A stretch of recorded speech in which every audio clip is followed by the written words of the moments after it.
Hello student, आज हम बात करेंगे एनसीईआरटी एक्सरसाइज 1.1 एक्सरसाइज की चैप्टर 1 क्लास 11th की, जिसमें हमने पिछली वीडियो में आपको इंट्रोडक्शन दिया था एक्सरसाइज 1.1 का।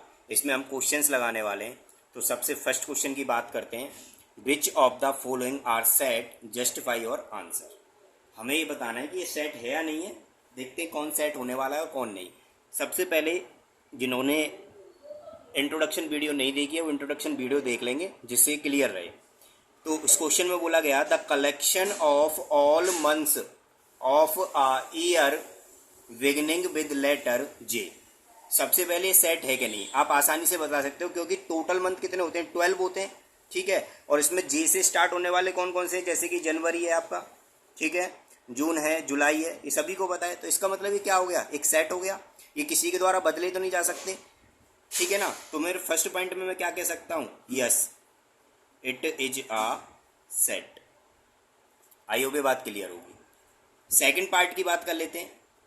सेकंड में बोला गया the collection of 10 most talented writers of India.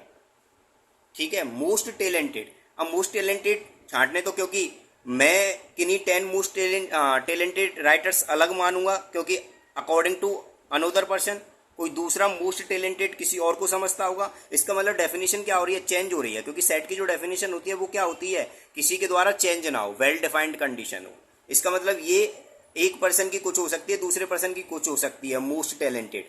तो इसके हम क्या कह देंगे, it is not a set. I hope ये बात क्लियर होगी। थर्ड पार्ट देखते हैं। थर्ड पार्ट आप देखेंगे यहाँ पे, इसमें एक बात और मैं आपको बता दूं, जिसमें मोस्ट लगा आ जाए, मोस्ट अगर वर्ड आ गया तो आप समझ लेना कि वो नॉट सेट होगा, वो सेट नहीं होगा। ठीक है, अब थर्ड की बात कर रहे हैं। A team of 11 best cricket batsman of the world.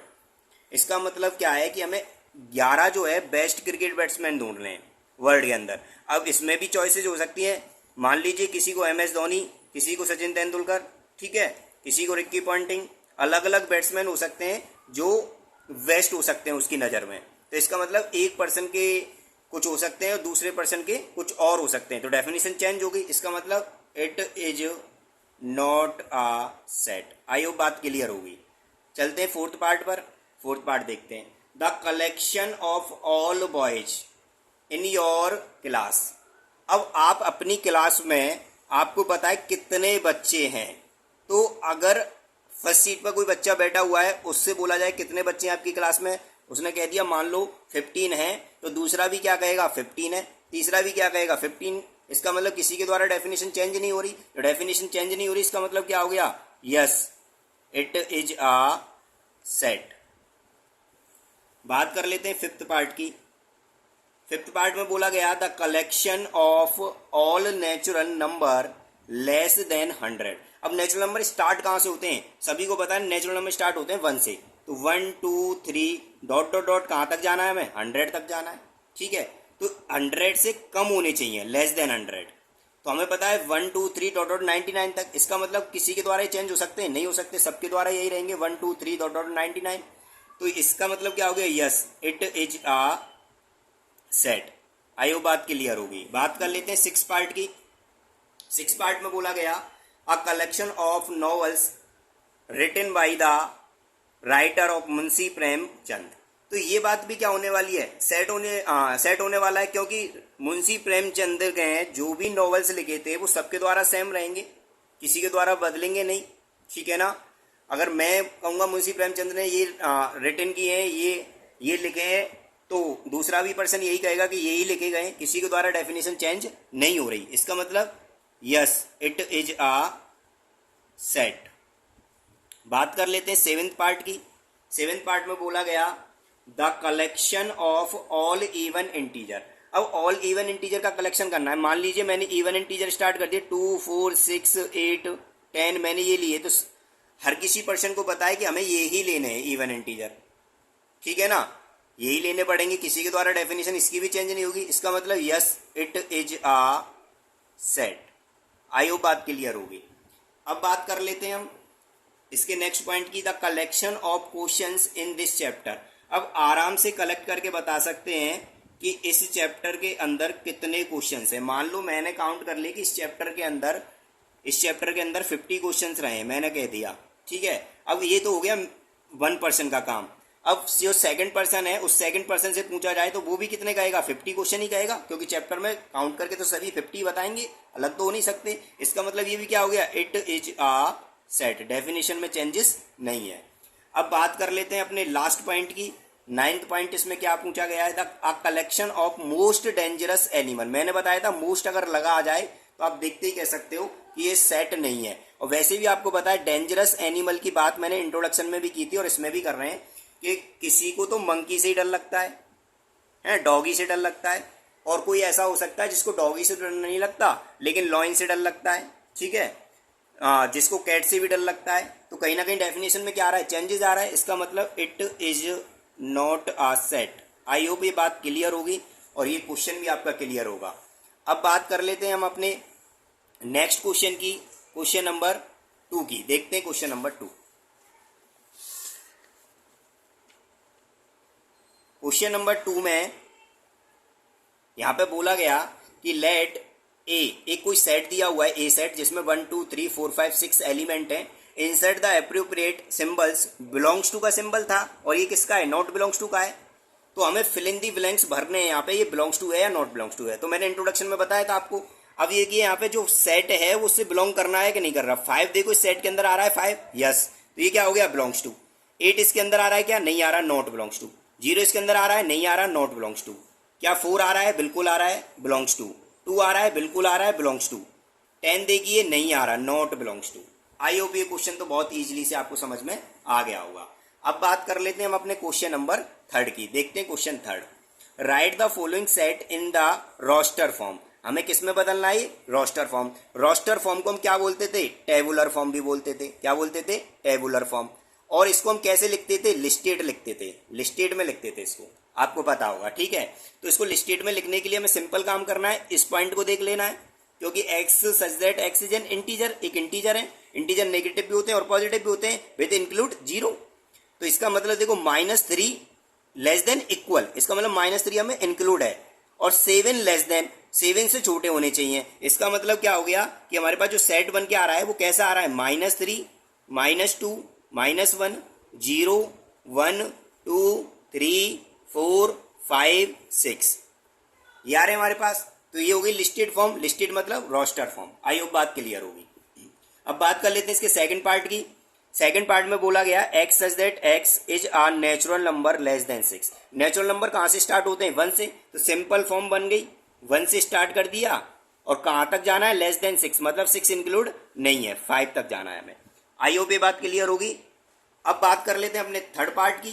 Third part में क्या बोला गया, X such that X is a 2 digit number. 2 digit number कहाँ से स्टार्ट होते हैं, 10 से लेके 99 तक, सबसे पहली बात, ठीक है। उसके बाद बोला गया सम ऑफ इट्स डिजिट इज 8। लेकिन आपको ऐसे 2 डिजिट नंबर लेने हैं जिनका सम करें उन नंबर्स का तो उनका 8 आना चाहिए। तो कैसे, इसको भी बहुत सिंपल हम लिख सकते हैं। सबसे पहले आप समझने की कोशिश करेंगे, जैसे मैंने लिखा 1 7, तो 1 और 7 को ऐड करेंगे कितना आएगा, 8। फिर क्या लिख सकते हैं, 2 6, फिर क्या लिख सकते हैं हम, 3 5, फिर कितना लिख सकते हैं, 4 4, फिर कितना लिख सकते हैं, 5 3, फिर कितना लिख सकते हैं, 6 2, फिर कितना लिख सकते हैं, 7 1, और क्या लिख सकते हैं, 8 0। 8 और 0 को ऐड करेंगे तो भी 8 आएगा। लेकिन आप 0 8 नहीं लिख सकते क्योंकि ये यूनिट डिजिट है, 10 डिजिट नहीं है, ये यूनिट डिजिट है। तो गलती से हम 0 8 ना लें, ठीक है।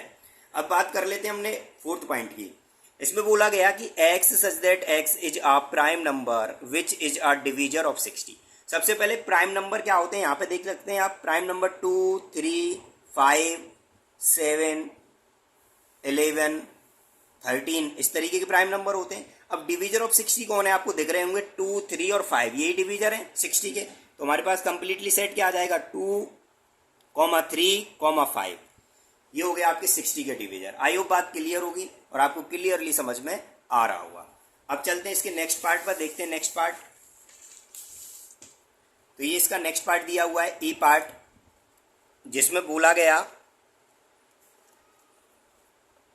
ई पार्ट में the set of all letters in the word टिक्नोमेट्री। हमें क्या करना है, आपको पता होगा हम जब भी वर्ड कोई लेते हैं तो उसमें एलिमेंट को या नंबर को या अल्फाबेट को हम रिपीट नहीं करते। इसका मतलब जब इसका सेट बनाएंगे तो देखो अगर टी आ गया तो टी अगर दोबारा आ रहा हो तो हमें नहीं लेना। आर ले लिया, आई ले लिया, जी ले लिया, ओ ले लिया, एन ले लिया। अब ओ आ गया तो ओ को रिपीट नहीं करेंगे। एम हमने नहीं लिया तो एम ले लेंगे, ई हमने नहीं लिया ई को भी ले लेंगे, टी हम ले चुके हैं, आर भी हम ले चुके हैं। तो ये हमारे पास बने, इसका सेट बन गया टिग्नोमेट्री का। आई होप ये बात क्लियर होगी। अब आप बेटर का आराम से बना सकते हो। तो बेटर का क्या करने होने वाला है, देखें, बी हो जाएगा, ई हो जाएगा, टी हो जाएगा और आर हो जाएगा। आई होप ये बात क्लियर होगी और आपको समझ में आ रहा होगा बहुत अच्छे से। अब चलते हैं हम अपने नेक्स्ट क्वेश्चन पर, क्वेश्चन नंबर 4, जिसमें बोला गया right the following sets in the set builder form. अब हमें किस में बदलना है, सेट बिल्डर फॉर्म में बदलना है। तो सिंपल बदलेंगे हम। सबसे पहला पॉइंट पढ़ लेते हैं, 3, 6, 9, 12। ये लिस्टेड फॉर्म मतलब रोस्टर में दिया हुआ है और सेट बिल्डर में बदलना है। सेट बिल्डर कौन सी फॉर्म होती है, इस टाइप की फॉर्म, अभी जो हमने क्वेश्चन लगाए हैं, ठीक है। तो आप सबसे पहले देखो ये आपको क्या नजर आ रहा है, एक टेबल नजर आ रहा है 3 का। 3 1 जा 3, 3 2 जा 6, 3 3 जा 9, 3 4 जा 12, मतलब एक 3 का टेबल है ये। तो क्या हम इसको इस तरीके की फॉर्म में हम लिख सकते हैं। मान लीजिए मैं इसको बोलता हूँ ए सेट से रिप्रेजेंट कर रहा हूँ, तो मैं इसको ऐसे लिख सकता हूँ, X such that X is a natural number, is a natural number multiple of 3 and x is less than 15। इस बात को मैं ऐसे लिख सकता हूँ, 15 से कम है, किसके मल्टीपल है वो, 3 के मल्टीपल है। तो 3 के मल्टीपल है, 3 4 जा 12, 3 5 जा 15, मतलब 15 नहीं लेना, इससे छोटे लेने 3 के मल्टीपल, ऐसा लिख सकते हैं। या फिर दूसरा तरीका क्या हो सकता है, एक्स सच दैट एक्स लिख सकता हूँ इज इक्वल टू 3n, मैंने लिखा इक्वल टू 3n और n इक्वल टू मैंने लिख दिया 1 2 3 4, ठीक है। इस तरीके से भी हम इसको लिख सकते हैं, किसमें, सेट बिल्डर फॉर्म में। तो आपको दोनों में से कोई सा भी आप लिख सकते हैं। चलते हैं अपने सेकंड पार्ट पर। सेकंड पार्ट में बोला गया, देखो सेट में क्या दिया हुआ है, 2 4 8 16 32। अब ध्यान से देखो ये कुछ मल्टीपल आ रहा है जिसको हम जीपी की फॉर्म भी कह सकते हैं। देखो 2 फिर 4 फिर 8 फिर 16 फिर 32। तो क्या ये जो फॉर्म है, क्या मैं इसको सबसे पहले फॉर्म को मैं ऐसे लिख सकता हूँ, देखो 2 2 की पावर 2 2 की पावर 3 2 की पावर 4 2 की पावर 5, इस तरीके से फॉर्म लिखी जा सकती है। तो आप देखो जो पावर है वो बदल रही है, पावर बदल रही है। तो कंप्लीटली इस फॉर्म को हम कैसे लिख सकते हैं, सेट बिल्डर फॉर्म को, रोस्टर फॉर्म को हम सेट बिल्डर में कैसे लिख सकते हैं, X such that X equals to 2 की पावर n कर सकता हूँ और n बिलोंग्स टू क्या हो जाएगा, नेचुरल नंबर, कहाँ से कहाँ तक हो जाएगा, and n is less than 6 तक हो जाएगा। आई होप ये क्लियर होगा, आपको लिखना आ रहा होगा किस तरीके से लिखा जा रहा है, क्योंकि n की लेस देन 6 का मतलब है 1 2 3 4 5 तक लिखना है। सिंपली थर्ड पार्ट पे चलते हैं। थर्ड पार्ट में क्या बोला गया, इसको देखो 5 25 120, तो ये भी तो कुछ ऐसा ही आ रहा है, 5 की पावर 1 5 की पावर 2 5 की पावर 3 5 की पावर 4, आ रहा है नहीं आ रहा। तो आप इसको बिल्कुल सेम लिख सकते हैं, बस कितना फर्क आ रहा है, यहाँ 5 हो जाएगा, क्या हो जाएगा 5, और n का कंडीशन चेंज हो जाएगा, कहाँ तक हो जाएगा, लेस देन 5 तक हो जाएगा, ठीक है। आई होप ये बात क्लियर होगी और आपको समझ में आ रहा होगा। तो इसको मैं डाल देता हूँ DYS, आपको ये खुद करना है। चलते हैं इसके फोर्थ पार्ट पर। फोर्थ पार्ट में क्या बोला गया है, फोर्थ की बात कर लेते हैं। आप देखो यहाँ पे 2 4 6 डॉट डॉट डॉट, 2 4 6 क्या है, इवन नंबर है आपके पास, क्या है ये, इवन नंबर है। तो आप इसको कैसे लिख सकते हैं, आप सिंपली लिख सकते हैं कि x, मैं d से रिप्रेजेंट कर देता हूँ, x is that x is N even natural number. I hope ये बात क्लियर होगी और बहुत ईजिली समझ में आ रहा होगा। बात कर लेते हैं फिफ्थ पार्ट की। इसका फिफ्थ पार्ट है जिसमें दिया गया 1 4 9 100। पहले सीरीज को बनाने की कोशिश करते हैं। क्या हम इसको ऐसे लिख सकते हैं, 1 का स्क्वायर, 4 को हम लिख सकते हैं 2 का स्क्वायर, 9 को 3 का स्क्वायर, डॉट डॉट डॉट, इसको हम क्या लिख सकते हैं, 10 का स्क्वायर। इस तरीके की फॉर्म बन सकती है रोस्टर फॉर्म में। अब इसको हमें किस में बदलना है, सेट बिल्डर फॉर्म में। अब आप ध्यान से देखो, पावर जो है वो चेंज नहीं हो रही, लेकिन जो बेस है इसका, जो डिजिट है वो चेंज हो रहा है 1 बाई 1, ठीक है। तो हम इस फॉर्म को हम ऐसे लिख सकते हैं, ई से मैंने रिप्रेजेंट कर दिया, तो x such that x equals to n का स्क्वायर, n बदल रहा है, ठीक है ना, और n बिलोंग्स टू क्या हो जाएगा, नेचुरल नंबर हो जाएगा। अब कहाँ से कहाँ तक हो जाएगा, बात ये आती है n इज लेस देन कहाँ तक जा रहा है 10 तक, इसका मतलब लेस देन 11। आई होप बात क्लियर होगी और क्वेश्चन नंबर 4 भी आपको इजी तरीके से समझ में आया होगा। अब बात कर लेते हैं हम इसके क्वेश्चन नंबर 5 की। देखते हैं क्वेश्चन नंबर 5। क्वेश्चन नंबर 5 में बोला गया कि list all the element of the following set.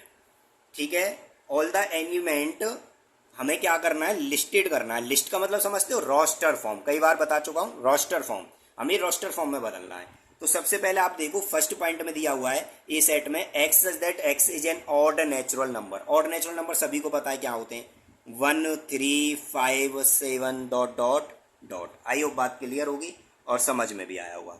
बात कर लेते हैं इसके सेकंड पार्ट की। सेकंड पार्ट में देखो क्या बोला गया है, बी कोई सेट दिया हुआ है, is an integer -1/2 less than x less than 9/2। इसका मतलब फ्रैक्शन में तो कभी आता नहीं है इंटीजर, सिंपल में आएगा, लेकिन -1/2 से बड़ा होना चाहिए और 9/2 से छोटा। -1/2 से बड़ा कौन होगा, 0 होगा। तो सबसे पहले तो 0 आ गया, फिर कौन आएगा 1, फिर कौन आएगा 2, फिर कौन आएगा 3 और फिर कौन आएगा 4। 5 नहीं आ सकता क्योंकि 5 इससे ज़्यादा हो जाएगा। आई होप ये बात क्लियर होगी, आपको समझ में आ गया होगा। चलते हैं थर्ड पार्ट पर। थर्ड पार्ट देखते हैं क्या है। थर्ड पार्ट में बोला गया x such that x is an integer x square is less than equal to 4। सबसे पहले x स्क्वायर इक्वल्स टू अगर मैं 4 कर दूं तो x स्क्वायर अंडर रूट लगेगा किस में, प्लस माइनस में। तो x इक्वल टू मिलेगा क्या, +-2 मिलेगा। तो हमारे पास कितने एलिमेंट मिले, इसके हमें 2 एलिमेंट मिले, -2 और 2, यही एलिमेंट मिले। लेकिन आप यहाँ पे एक बात समझेंगे, यहाँ पे बोला गया लेस देन इक्वल टू, तो इस फॉर्म को हम लिखेंगे कैसे। हम यहाँ पे -2 और 2 करके छोड़ देंगे तो ये गलत हो जाएगा, हमें ये नहीं छोड़ना। बात हो रही है लेस देन इक्वल टू। इसका मतलब क्या होता है, इसका मतलब ये होता है जो हमारे पास +-2 जो वैल्यू आई है, इसका मतलब है x की वैल्यू जो है, हमारे पास जो x की वैल्यू है वो -2 से तो बड़ी है और बराबर है और 2 से छोटी है प्लस के। इसका मतलब ये है, आप समझ पा रहे हो, इसका मतलब ये है। तो गलती से आप ऐसा ना लिख दें, ये गलत हो जाएगा, ठीक है ना।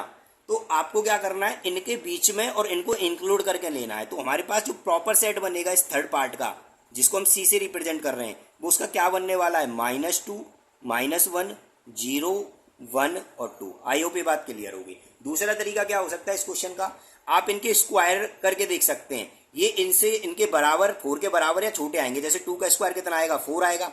1 का स्क्वायर क्या आएगा, 1 आएगा। 0 का स्क्वायर क्या आएगा, 0 आएगा।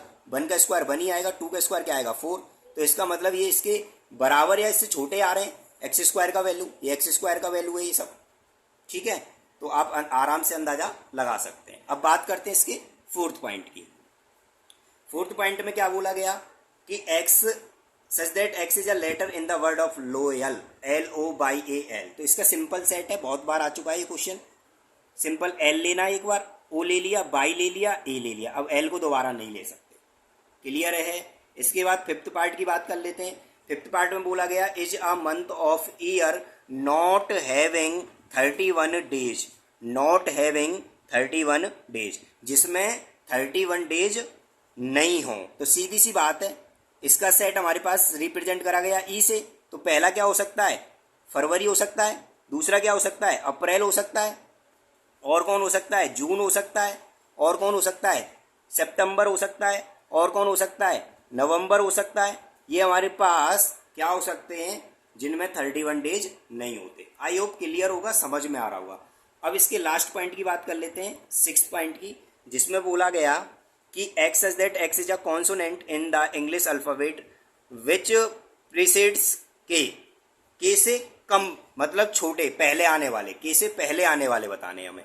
के से पहले आने का मतलब क्या है, ABCDEFGHI जे ए से लेके जे के बीच में कितने कॉन्सोनेंट हैं। अब आपको पता है वॉवल्स क्या होते हैं, AEIOU 5 वॉवल्स होते हैं, ठीक है। तो सिंपली हमारे पास क्या होने वाला है, पहला जो होने वाला है वो कौन होगा, ए तो हो नहीं सकता तो बी होगा, फिर कौन होगा, सी होगा, फिर कौन होगा, डी। ई हो नहीं सकता तो कौन होगा, एफ, फिर कौन होगा, जी, फिर कौन होगा, एच, फिर कौन होगा, आई हो नहीं सकता, जे।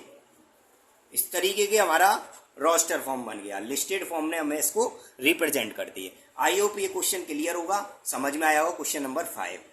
अब बात कर लेते हैं क्वेश्चन नंबर 6 की। और क्वेश्चन नंबर 6 जो है आपको ये खुद करना है, इसलिए मैं इसको डाल देता हूं D/S, डू योर सेल्फ। ये आपको खुद करना है, ठीक है। और ये वीडियो आपके लिए काफ़ी हेल्पफुल होगी, आई होप मैं समझता हूँ आपको अच्छे से समझ में आया होगा और क्लियर भी होगा पूरा एक्सरसाइज।